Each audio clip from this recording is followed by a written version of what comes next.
Good afternoon, Salt Lake City. You're listening to Scott and Shane here on Prepper Talk Radio. Are you kidding me? This is the world. We're live, man. So The whole world can hear us. that's right. Good morning. Good afternoon, world. We're spinning around the repeating. Actually, let me see. Try that one. There we go. Okay, there we go. Say that again. So we're streamed in over 80 countries. He was saying He Salt Lake said- City. We're not Salt Lake We're City. not just Salt Lake City. We're broadcasting from Salt Lake City. Not even technically that. We're broadcasting from South Jordan, Utah, which is a Radio, suburb. K-Talk Media, excuse me. AM 1640 in Salt Lake City. Thanks for listening to it. Thanks for joining here on Prepper Talk Radio, radio for the ready-minded. I am excited to be back. I've been gone for a couple of weeks. Missed you. And I have missed you as well. I've missed being here on the station, talking to you, fulfilling my calling in life, right? Your duty. Fulfilling my duty. You know, it's funny. I talked a little bit about that last week. Like we both feel like it's our duty to help as many people get better prepared as possible. You know, we've been given the opportunity to be better prepared and to be learning this for a while. And those of us, in the sound of our voice, I mean, you've heard the phrase "awake." You know, are you awake to what's going on? Are you awake to being the need for preparedness? You know, and it's funny because that's what we used to call that common sense, right? Yes. Yes. And now we call you're it you have absolutely to be awake. You know, it's Yeah. changed so much where it used to be commonplace, and now it's like there's so many. There's like this layer cake of life where everything drowns out logic, reason, and common sense. And there are so many, call it layers of being awake. Oh I mean, yeah, there's so many steps, so many levels of being awake that it's extremely hard to define what those levels, what those layers. So is it you're awake to there's a lot of basic things, and you know this is going to be way too hard for me to try and explain here as on the fly here. But there are basic things, and there's advanced, and then there's I don't call it conspiracy above that. well, it's like it goes basic, intermediate, advanced, Yeah. and then your PhD, right? You're in your There you master's go. program. You're Yeah. in it deep, and right? then there are levels above that as well, believe it or not. Yeah, And we try to stay to the basics. we go basics to intermediate for the most part, and basically because we are kind of the starting point for most of you. Like our goal is to help you get started on the path, and we had guests lined up for today, and a guest lined up for today, and he's not able to make it, but so we're going to talk a little bit about guns and fun stuff over at the Armory Range. So shout out to them real quick. I know they're short-staffed, but that means that they've still got open lanes. There we go. So get over to the Armory, over off of down in Sandy, off of what about 9300? I don't even know. 9300. I know we've been there. South-ish. We've shot there before. Yeah, I've shot there a couple times. Actually bought my M&P 9 mil. That's right. There. That's right. Love I was that there. with the Apex trigger. Ooh, A little jealous, definitely. thing is hair trigger. And that brings up, we're going to be all over the place today. Warning, warning. We have got probably too many topics that I wanted to discuss. Being away for 2 weeks. And that's why we're doing a 2-hour show. Yes, thank you. We have decided to do 2 hours today, and we may continue with this. We'll have to see how we feel after 2 hours today. If we can handle it, and if you can handle it, we'll keep handling it. Yes. Because, like I say, we're all over the place. Like I say, we feel we are, this is our calling. This is what we're supposed to be doing at this point. So when the drudgery of life drags me down for 2 weeks and I'm unable to express and open my mouth and do what I feel I'm supposed to do, things bottle up and build up in there, and there's so many things I want to talk about that I'm honestly probably going to be all over the place today, but we'll try and make as much sense of it as possible. So as Scott had mentioned, our first guest was going to be from the Armory today, and he was unable to make it, but we want to talk a little bit about guns, firearms this morning, and our line 4 is ringing. So already, Scott, should we give it a call? Let's go. All right, let me see if I can do this. Hello, you're live here on Prepper Talk Radio. You have a question or a comment for us? Yes, thank you. First-time caller. Great. Sporadic listener when I get time. Understand and that? That's why I'm calling in, because for those of us that are so darn busy, this isn't the 50s anymore. Mm-hmm. The husband working, the wife at home, tired of working in the factories during World War II, willing to stay home and work in a factory all our life with a guaranteed pension with medical benefits, with a 2 or 3 bedroom home, 2 cars. This isn't the 50s anymore. And they've stolen our life from us. And so I'm calling up to see, do you guys sell, starter kits for people who want to get prepped, for what's coming? And it could be tomorrow. I mean, the life is so crazy. It could be before the election. I mean, the Democrats, are going so crazy. And anyway, how can you get starter kits and to get prepped for the people who's busy and don't have time to go out and touch all this stuff? I think you bring up a really good point. We're all so busy, right? Shane and I don't believe in starter kits per se, because the starter kit's built basically to make money for whoever the person is that's selling it, not to preserve. Didn't I hear you two give a show on the top 10 items you put in your emergency kit?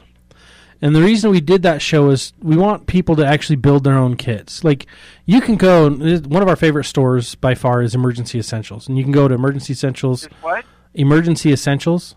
You can go check out their stores. They're locally here in Utah, or you can go online. I think it's prepared.com. Beprepared.com. And they have starter kits, if you will. Here's the problem with just going and buying a starter kit and thinking all is well. Right. Number one, it's got typically water boxes or water pouches. Both of those fail. Number two, food rations are usually enough for 2 days, not longer than that. Three, it doesn't have a good viable blanket. It doesn't have good viable tools and utilities. Really much of anything. It's all very, very basic, and it's in a very cheap bag. Now, if you get one of their high-end kits, that's going to come with a really good bag. Or you can just buy the bag. And then you can fill it with the things that we recommend from our top 10s. Yeah, Scott and I have our differences on how to build a kit, where to start. And I agree. I think Scott and I completely agree on this topic, where don't just go and buy a cheap kit, because you'll just end up throwing it in the garbage a year or 2 years later. When I go there and get their high-end kit, can I tell them that I'm there because you guys recommended me? Yeah, please do. Absolutely. Yeah, they know us. We've been friends. We've been associated with them through PrepperCon, through the expos over the years, and we're not sponsored by them in any way at this point. But now in the archives, I couldn't find the show where you both were telling your top 10 items. Did you put that in the archives on your show? On the K-Talk Media website? Yes. Well, those do roll over after a certain amount of time. They drop off the list, but you can always go to our website, or you can go to iTunes or iHeartMedia and find all of our previous podcasts. Here's what we'll do, though. If you go to preppertalkradio.com, you can find on our listen page, you can find all of our archives that we've got there. It's not complete. It doesn't have the first year in there yet. We're still working on that. But everything recent's in there. And the cool thing is we've also got some other videos and content there, but we'll do a blog post in the next 5 days. We'll get a blog post up to rehash those top 10s that we came up with, because I think it's very important. I mean, number one is always going to be different from person to person, but it's always dependent on your situation, right? If you're creating bags for an evacuation system versus if you're creating bags for long-term relocation, going through the wild, trying to find your way somewhere else. I mean, it's completely different scenarios. And the reason I don't like a starter kit, like you're saying, is there's really, where do you start? You should start with, like Scott says, start with common sense, which we've kind of lost from the 50s. And I'd like to go back and touch on some of the things you've already said, because those are fantastic, and I have strong opinions about those things. But as for a kit, the things you should have in your kit should be things that you use every day, not just use them once and then they go away and then they're used and you throw them away. But tools and essential items that you use every day, that you know how to use, that you're proficient with, whether it be a particular kind of knife, whether it be a firearm or whatever it might be, that you know these things so well that it's when you come into an emergency, when an emergency happens, you don't open it up and say, okay, how do I use this? So like the very, very basic things that we would both agree on to put in there are things like, a lighter. So you can always create warmth. Some type of shelter solution, either like a really good poncho or small tarp or something. Something like that. Emergency blankets, just the little Mylar one is great, but then also have an actual wool blanket. Water filters. Yeah, and then water filters. Water purification. You can go weeks without food. Now it sucks, and you probably psychologically it's harder, but throw food in there. But the most important thing are the tools, and then have a good water bottle that's in there. One that you can reuse, one that you can refill, and you rotate that water every 6 months. I think the number one thing that we talk about is skills weigh nothing. Knowledge weighs nothing. You can always take that with you. And one thing we want to cover today on the show is more of the minimalistic prepper. And Scott and I have been talking about this. We realize we are both turning towards, as we get more and more complicated and get more and more gear, and because we're gearheads, we love the gear, we love the technical aspect, but we realize that we're turning toward the minimal side of things, where we want to have less with us. We don't want to have multiples of this and multiples of that. I'm speaking for myself. No, you're right. Simply stated, we've spent thousands upon thousands, so you don't have to. We've found what works and what doesn't work, and we're learning that more than anything else, it go back to the skills. And that gives you less you have to rely on. That's why just that small, tiny kit we just talked about, just those few items there, are almost enough. Good solid. If you have the knowledge, good solid knife, a fixed blade, not just a pocket knife. You should always carry a pocket knife on you, but just a fixed blade in your bag. Yeah, think of the movie Castaway.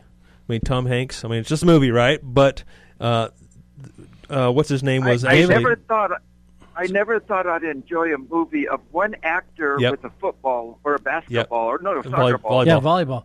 Yeah, I never thought I would enjoy one actor with a soccer ball. But that was a it good turned movie. out fantastic, and the survival stuff that they show in that show was all orchestrated by none other than David Holliday. He's actually a good friend of ours. Yep. He's a longtime wilderness survival instructor. He used to work with the Boulder Outdoor Survival School down in southern Utah, but the guy is fantastic, and he teaches good skills. Yeah, and that's why I referred back to the movie, because it is very accurate in the survival aspect. Now look at Tom Hanks. Again, it's just a movie, but he arrived to the island, and what did he have? He had nothing. He didn't even have shoes. He didn't have a pocket knife. He didn't have. He got whatever floated up to the island, and he made do, and he was able to survive for 4 years, 1,500 days. I just watched it again yesterday. Oh wow! When I'm in my office working, I just put a movie on, and it keeps me from going stir crazy in my office. But and that's kind of what I think where I was getting at is we can really do with a lot less. If we have the knowledge, if we have the mindset, and if there are the resources, you have to have the resources, which goes back to knowledge as well, knowing how to find those resources, which we really do where we live here. And as we go to break here, there's our music. We sure appreciate your call. You're welcome to hang over or call back after the break. But we'll continue talking about this after the break and much more. Thanks for your call. Sure appreciate it. You're listening to Scott and Shane here on Prepper Talk Radio, K-Talk 1640 AM. All right, no time to waste. Let's get right back at this. You're listening to Scott and Shane here on Prepper Talk Radio, radio for the ready-minded. And let's see if we can kind of sum up where we were at. We're all over the place. So simpler or minimalist prepping. Yes. Taking the place of the stockpile. There's still certain things that you want to have. You want to get resources. But education, first and foremost, above going out and buying a pre-made bag, skill set, find time, carve out time. You will honestly thank yourself if you carve out the time. I know schedules are busy. They're crazy. Mom's working, dad's working, kids are all over the place. Take 10 minutes a day to learn skills. To start building your kit, to start putting those tools together and learning how to use them. One thing I've integrated into my kit, and caller, what's your name? Sorry, I haven't asked you that. Yes, this is Truck Driver Ray. Truck driver Ray. Well, thank you, Ray, for your call. And we were talking about how. Thank you for your show. Oh, you bet, absolutely. We appreciate that very much. We do this because we love to do it, because we feel like we need to raise a warning voice, and that's really, I think, has been my motivation coming back from being off for a couple of weeks, is to try to. Everyone who's listening, try to get you to open your eyes a little bit more, because, like I say, there are stages of being awake and being aware, and opening your eyes a little bit more to really the condition we're in. Speaking about being awake and aware, back in the 60s and 70s, I worked on the dock to San Francisco for 31 years, and when I first started there, I loved it because I worked 1 or 2 days and I'd be up in the mountains, Mount Shasta, Mount Lassen, Yosemite, Sequoia, you name it. Yeah, I love to climb the glaciers up there in Mount Lassen, and big igloos and camp in the snow, But I'll tell you, I've never seen it like this. I mean, Watergate, or even all over North, that was a one-time thing. But now, 2 years, the news have been, and the Democrats, they've been slamming President Trump, the news media. We're in a crazy world right now. Well, and there's always something to distract us going on. There's always something. The news media's goal is to always keep us distracted, whether it's fake news here, fake news there, or overblown response to certain real news, or not even pushing out the correct story. Exactly. They're more. I think they're more interested in selling ads than they are in giving the truth. If they slant the story a certain way, people are going to pay attention to them. That's going to give them enough people paying attention to them to justify the rates that they charge for their marketing arm. Scott would know because he's a marketing guru. I wouldn't say guru, but I've been in marketing most of my career. Sales and marketing is what I've always seemed to be doing. And it's true. Like, the stories are told to get a specific point across instead of to tell us what happened. And you have to weed through a lot if you really want to find out what happened. Or you can spend a little more time improving your own situation so that you don't have to worry as much about what's going on, but still be aware of it. Yeah, and hey, Ray, we're gonna let you go. I think if we keep going down this road, we're gonna just keep forgetting about what we need to go back. Go forever. I'd like to go back and talk about some of the things you brought up before. Okay, thank you. So appreciate the call. Thank you. Please call in again another time. See, I wanted to go back, and one of the first things he touched on is, and one thing I always say, and I still believe it more and more every day, is look to the past to prepare for the future. And him, mentioning going back to the 50s when a family could live off a single income in the home. Well, and the government in the 30s, 40s, and 50s were like, okay, get chickens in your backyard, grow a garden. Yep. They were teaching people to be self-reliant, and that switched during the 50s to, well, maybe this is not as good of an idea for control as we thought. Let's change things. And we started moving towards a globalist economy, a globalist government, and less focus on people being self-reliant, which, if you look to the past to prepare for the future, I mean, all the skills that we lack right now were heavy present in the early 19th, 18th, and 20th centuries. Like, that's what people did. And now in the 21st century, we're like, selfie, oh, look at my new kicks, oh, who's trending, and what skills do we have as a people? What skills do we have as an individual? Yeah, and looking toward the past, I think as I begin to look backwards and see how my parents lived and my grandparents lived, I know my grandfather, he raised chickens. Yep. He had a little, he sold feed. And that was for a short period of time, but that's just not someone like myself. That would not be possible. You could not make a living at that anymore. Everything's too complicated. And as I go backwards, it seems like it draws me even further back, more into the primitive You want to get skills. Really simple. Very simple. So are you going to run around in a loincloth here in the next few weeks, like Dan does? Actually, no. But that takes us into another rabbit hole. But what I was, I guess, wanting to get to is that simplicity is robust. Simplicity is durable. Something simple is long-lasting, right? Right. The more complicated it is, the more fragile it is, the harder it is to work. Maybe your knowledge needs to be increased for that. I feel like we're going to start talking about shoes. Not yet. Oh, okay. Not yet. I wasn't going there yet. Footwear, no? We've got another hour Footwear, and don't 45 care. minutes of this. Okay. I was going back to the primitive skills like Scott was saying. Throw a lighter in that kit. I always have a lighter because that's simple. I mean, it's somewhat complicated. It holds some fuel, right? You've got a button that presses down. It has to work. The use of should be simple. The use of it is very right? simple. It is a little bit of a complicated device, and the fuel will eventually run out, right? But for the short term, that's about as simple as it gets to start a fire. Well, here's the cool thing, though. If you do run out of fuel, all you need is it's a flint device. Mm-hmm. It's a self-correcting flint. I mean, and that will wear out as well. And it can wear out as well. But the cool thing is that even if the fuel's gone, you can still use it to light tinder. Mm-hmm. You can get a tinder bundle going with that, and so that's great. But it's also limited use. Mm-hmm. And exactly, and I'm constantly looking for ways to improve, to minimize. Here's an example. Again, I'm getting off track.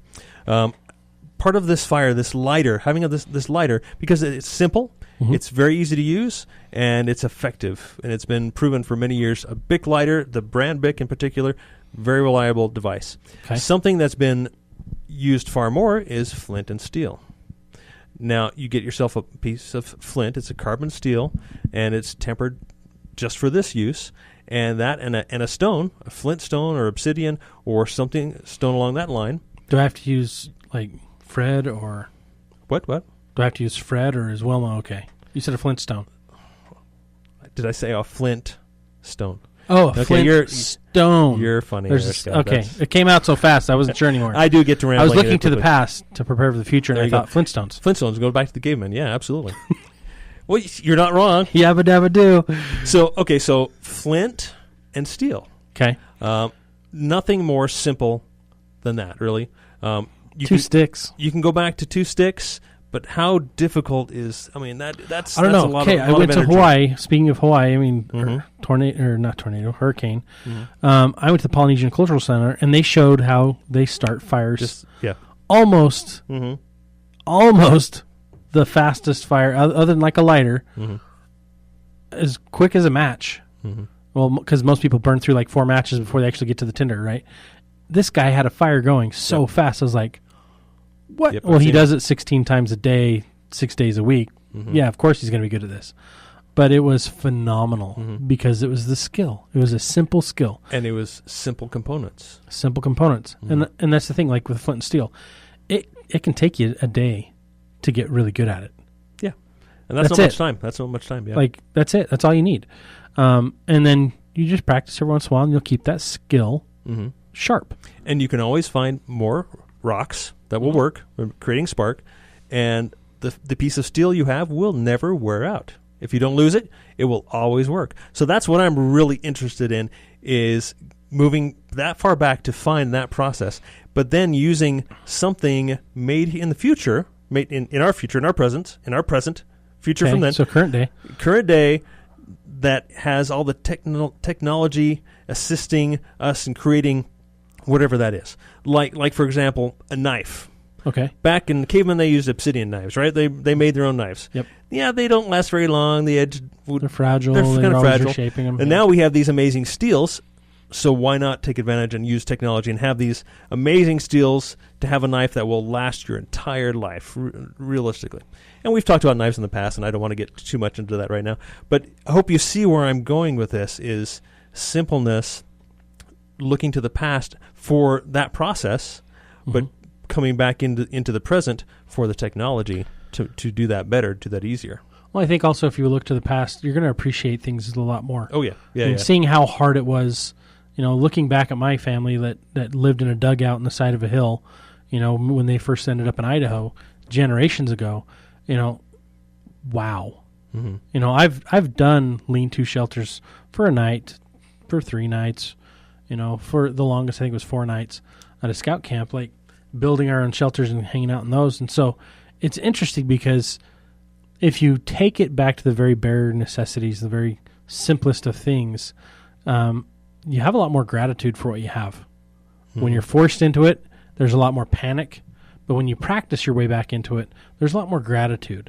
And when you come from a place of gratitude, I feel like you can learn quicker, you can adapt easier. But when you're in panic, you're screwed. You freeze. You know, most of us freeze unless you've trained your way out of it. Like Navy SEALs, Green Berets, like they train. They're not experts in tons and tons of stuff.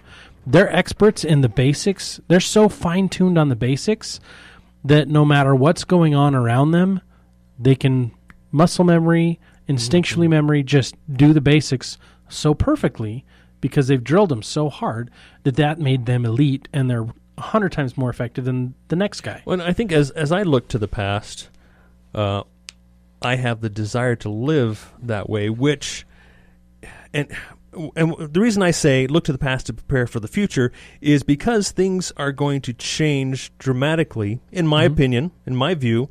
Things are going to change so dramatically that we'll have to live like our ancestors lived. I mean, what that means, I don't really know. Was it 50s, 30s, 1900s, 1800s? Who really knows? I don't know. Daniel Boone. I mean, like that's what I'm shooting for. Living off the wilderness. Like I think there will be a time where it'll be kind of a hodgepodge between, what we have now that's non-electronic, and simple mechanics that's still robust and strong, and kind of the bridge back to kind of Daniel Boone's time where flintlock and big knife, right? But fortunately, like I was saying, we have the technology to where we don't have to have the flintlock. We can have a great quality knife, and we can use that technology, but with the skills of the past. Yeah. So that's what I mean when I say look to the past to prepare for the future. And if we do that now, like you're saying, if you're practiced and you're already changed your life and you're living differently now, how much easier is your life going to be when things do change for the worse? And we are compelled to live without grid power, without running water and such. We've already been practicing. We've already been living a minimal lifestyle to where we can live on a lot less. Yeah. And it seems like we are encouraged to be not be wasteful. We're encouraged because of the way we live. I mean, look at all the things that we throw away. This pains me every day. I'm making kids lunches, and we have all these lunch bags. You put all this stuff in lunch, and then they just go in the garbage. Yep. Yeah, they're only a few cents each, or even a half a cent each, right? They're not much money on it, but in the mindset of the 50s and 40s and 30s, whatever, is reusing things. You have a bag, a plastic bag. You're not going to just use it once and throw it away. That's going to be reused until it's no longer reusable. Yes, that is kind of gross, having a peanut butter sandwich in a Ziploc bag and then washing it out and reusing it. That doesn't make a whole lot of sense nowadays, but try it. Yep. Try it and see how it works for you. And then maybe you can come to appreciate how our ancestors lived. They didn't throw things away like we do. Anything, like cardboard. I throw it in the recycling. I feel good about breaking a cardboard box down and putting it in recycling it, right, and reusing it. But there's so much more you could do with that cardboard box. Well, I love the old hobo cartoons, right? It's got a stick and a little red knapsack, and the knapsack actually unfolds to be a really large handkerchief, right? Kind of like what do they call those? The Israeli shemagh, right? Yep. We don't need shemaghs. We need the big red. Well, probably not red. Big, maybe camo nowadays. Yeah. But handkerchief, and in that handkerchief, they'd pack their things. They'd have a little glass, and that's all they need, or a little tin that tightens up. I love certain types of Tupperware is great because you reuse it. Put that in your lunch bag instead. Don't use the paper sack. Yep. Get an actual lunch pail. Get an actual lunch bag. Like there's the insulated ones. That's what I've got is an insulated bag. And whenever I need to go somewhere far away, I fill that with my lunch. Well, and when I don't know which year this changed, but when you went to the store, you would take your own containers for your own flour, for your own, whatever you need, and you would reuse those instead of buying a bag that would then get thrown in the garbage. And I think as you begin to look back and begin to maybe tweak your life a little bit, you tend to notice these things, and they tend to stand out a little bit more, and they tend to, for me, I'm speaking for myself, it tends to pain you. Oh, man, I just threw that away. Yeah, it cost a half a cent maybe, but I still feel that waste. And I think that has to do with living more simply, living more, your life being more robust and more fulfilling. I don't know. I'm explaining this. I'm figuring this out as we speak here, as we tend to do. You're every kind of week evolving here. your statement as you go. And I think that's what's fun about the show here, Scott. Is that you and I, we talk about a topic, and then we maybe talk a little bit of detail, and then we just leave it here to the prep radio separately so that we have a more dynamic conversation. Yeah. But essentially, it all goes back to what is the most basic need or desire? Like, I studied Maslow's hierarchy in college. Mm-hmm. What is the most basic need or desire? Right? Love, but for survival, acceptance. For survival. It's different depending on where you are, who you are, how you grew up. Like the hierarchy can change, but when it gets down to the very basics, the emergency rule of 3 is like the starting point. We constantly refer back to the emergency or the survival rules of 3. Yeah, survival rule of 3. In pretty much rules. everything we do. So, thanks for sticking with us. We're obviously on to another break here. We'll come back after this commercial break from our sponsors, and we hope that you will support them.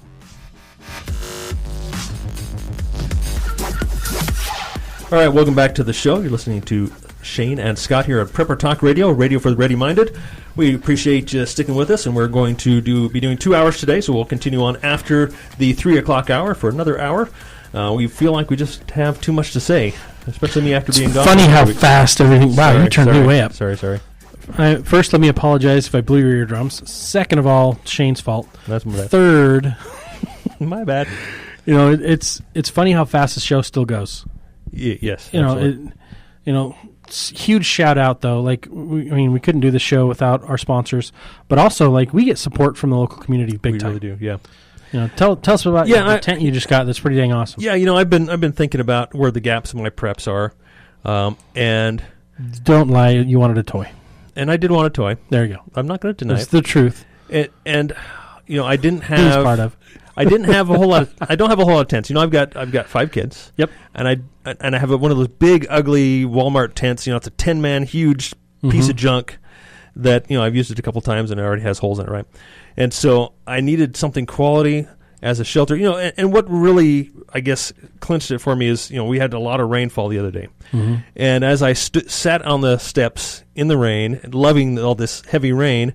Of course, my thought goes to, okay, how would you prepare for this? And when in the future, the weather is changing. Yep. And we won't get into that, but the climate is changing. It's not for what the left would tell you. It's part of the last days. Honestly, it's part of the last days. It's part of a solar grand minimum. But anyway, how am I going to better prepare my family for some type of an event like this if we don't have our home? If we have to leave our home for fire or whatever, because we got these fires, they're burning people's houses down, and I'm talking too fast. And who are burning people's houses down? No, houses are burning down all over the nation. You said they are wildfires. So wildfires. Wildfires. They're burning people's houses down. I thought there was like a new thing that I didn't hear about on the news. It is a conspiracy. Slow down, Shane. There is a conspiracy. Slow down. Breathe. Okay. And so I was looking for holes in my preps, and and I knew this was a hole. Is having a good tent for the family, right? Mm-hmm. And or some kind of shelter. And just like we were saying when we closed this last segment, shelter. Water, food. Those are your survival rules of 3. That's your priority. Shelter being number 1. So feeling this need to fill a little bit of a hole in my preps for a family, stopped by Emergency Essentials. And they had exactly what I was looking for. I've been looking around for something nice, a nice quality tent with aluminum poles that's going to last a long time. That that if I want to, I can take it backpacking with me.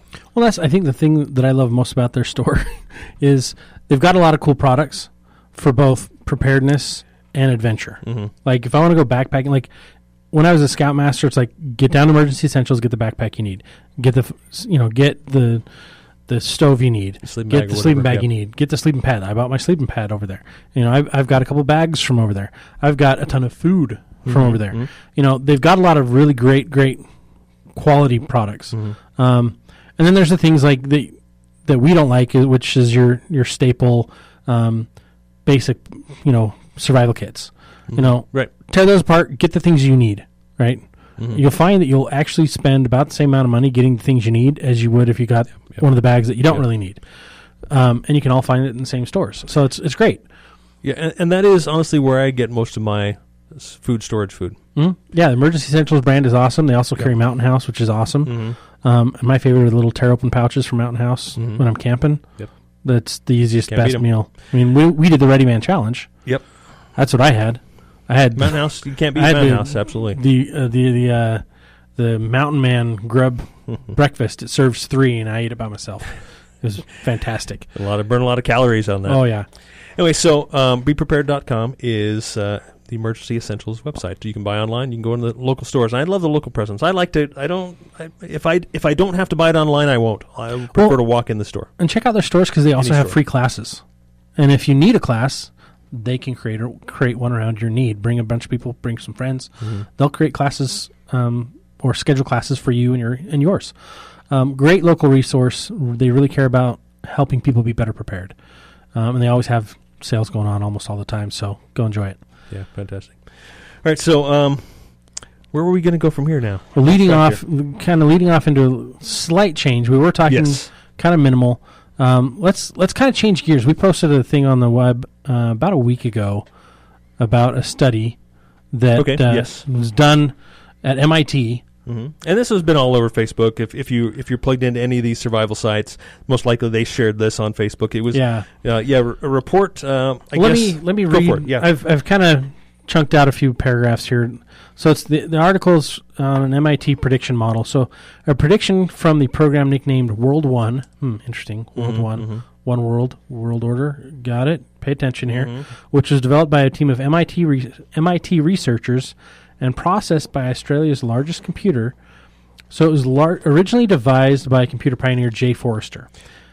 And this was funded by Rothschilds. Oh, so you're jumping ahead of me here. So he was tasked by the Club of Rome, which was founded by the Rockefeller and Rothschilds, and pushed forward. And they basically created a model of global sustainability, plugging in all the different factors of what's going on in the current economy, what's going on with local government, what's going on with pollution and natural resources. So it appears that the primary concern are the natural resources. Population. Followed by pollution, population levels, and then they've got the other factors that we talked about. And that's the ranking order of what they put them into. So then you take, the thin veneer of civilization that we all take for granted on a daily basis, and you kind of dig deeper below that. They also look into things like societal collapse, chaos, the and economic anarchy. model.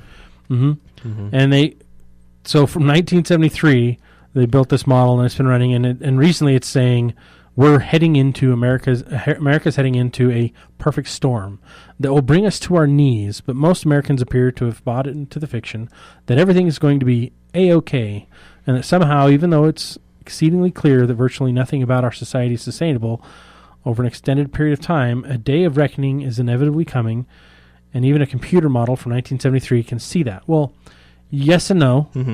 Yeah, there's a day of reckoning coming. I don't think the computer model's quite correct. It's saying by 1923, and a complete global collapse by 2040. We don't know. And no computer model can really know exactly what's going to happen. And I think there are statistical advantages that are saying, we are headed towards a correction. I think the Earth is saying, okay, you idiots, if you can't get this figured out, I'm going to fight back. I mean, that's why we see all these fires going on.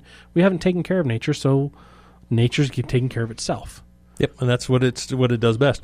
And I think actually a similar model run by MIT or something actually put previously put this what do they call it, basically the collapse of all human society, end of civilization by 2100.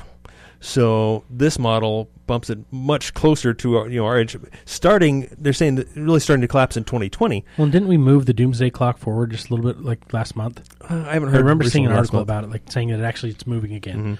And again, that's really just speculation and opinion as well. That's another analysis from a think tank group that's funded by by someone who has a lot more money than we do. Yeah, Council on Foreign Relations is funding that one. There you go. So a lot of fun with that one too. So for all you conspiracy theorists, you can jump on that.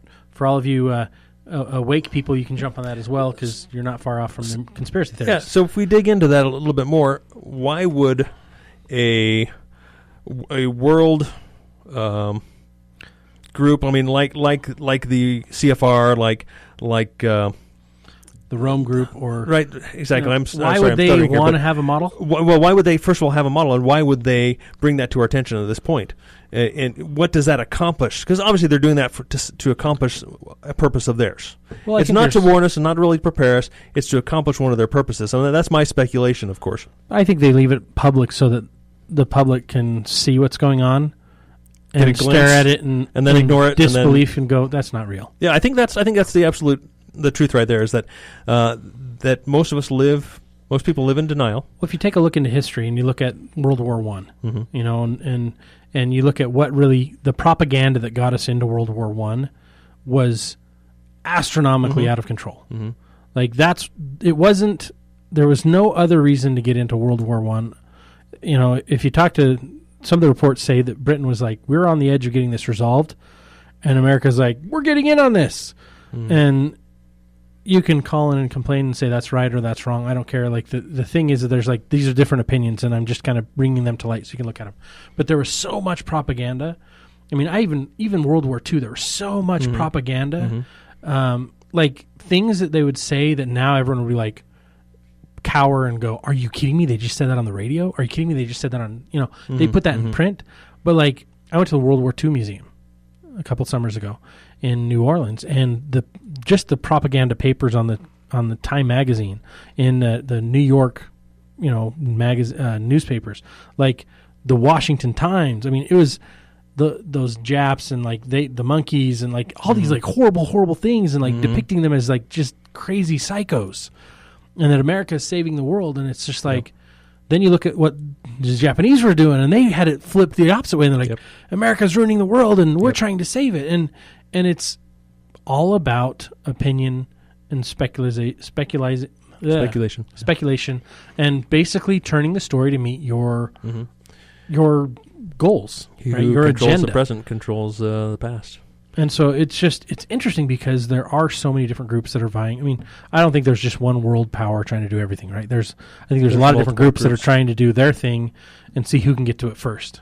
Right? Yeah, I think you got a point there. And another, I guess, aspect of this is that in order for these world elite to accomplish their goals, they have to make the population aware to an extent. They have to disclose, hey, we're going to do this, or this is what's going to happen, and if we don't do anything about it, essentially we're giving them our consent. Yeah. So speaking out about they're nullifying their enemies by giving us the plan and letting us think it's not really going to happen. Exactly. And if we don't do anything about it, we basically given our permission for them to go ahead with their plans. That's a good perspective. I hadn't really thought of it that way, but yeah, I could see that could be easily where they're coming from. But I think, although this may very well be another level of propaganda, I think there's still some truth, a lot of truth in it, because we're here, as we mentioned, to bring a warning voice. It is absolutely true that we are in economic peril, that it's not sustainable the way our governments are spending, the way we're living, the way we live in a debt-based society is not sustainable. But we're also seeing increased seismic activity. We're seeing, I don't want to say global warming, but there is climate an increased change. Number of climate events or natural disasters, right? More fires. The hurricane heading towards Hawaii hasn't happened in how many, over 20 years, like crazy, right? The level of 6.0 and higher earthquakes, like is increasing. Yeah. My phone has been pinging almost daily, sometimes twice a day, of a different earthquake over 6.0. 4 or 5s. Yeah. I see alerts, several times a day, but yeah, a few of them over 6, some even 7 and 8 in the last week or so. So things, events are increasing, they're speeding up, and our warning voice to you is to get prepared. Yes. And I think over the last year, and we'll talk a little bit more about this in the next hour as we go to our top of the hour or bottom of the hour news, whatever you want to call it, is that because of recent events, people have kind of gone back to sleep. People have stopped prepping because all is well, right? Trump's going to take care of everything. The economy's good, and unemployment's low. The conservative market slowed down. The progressive or liberal market has picked up, but they don't want to buy from conservative companies still. They're still struggling with that, which is funny. But there's a group that's growing in preparedness, and there's a group that's prepared that's diminishing in alertness, if you will. Mm-hmm. And what really needs to happen is all of society needs to come together and say, hey, let's right the ship. Those at the helm are steering us into a storm. There's another direction. Let's get better prepared for ourselves so that we can have the energy to right the ship to put us in the right direction. And I think that's where we as a nation, we as a people, we as a world can come together and take back the beautiful things that are of the earth and really enjoy them and get back to life, liberty, and the pursuit of happiness. There you go. Thanks for joining us this first hour. We will be back in our second hour here at Prepper Talk Radio here on K-Talk 1640 AM. Feel free to call in and join the conversation, 801-254-1640, and we'll see you guys at the top of the hour.